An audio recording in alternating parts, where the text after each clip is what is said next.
Sí, sí que és veritat que hem començat molt bé, després al minut 2 amb un desajust defensiu allà amb un saque de banda ens ha costat un gol i després pues, hem intentat anar pel partit, dir el que ens deia l'entrenador per fer, per arribar per banda, per arribar amb centros i tal, i sí que ens ha costat una mica la primera part acabar de trobar-nos amb aquests centros laterals i després a la mitja part pues, hem fet un canvi de xip, sabríem que podríem remuntar el partit, que no el donàvem per perdut i hem anat a per totes i ens ha faltat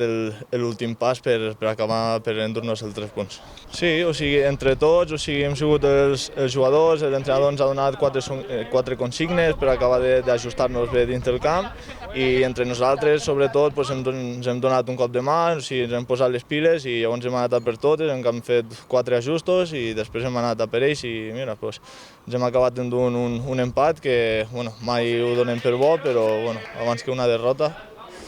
està bé. Sí, content per poder ajudar l'equip amb un gol, sempre és positiu, però bueno, jo no me'n vaig massa content perquè al final ens han fet 2 gols i per defensa pues, sempre acabem més content pues, quan deixes porteria a 0, bueno, ho hem aconseguit a la segona part i pues, amb un gol pues, bueno, al final pues, és el que hem pogut fer.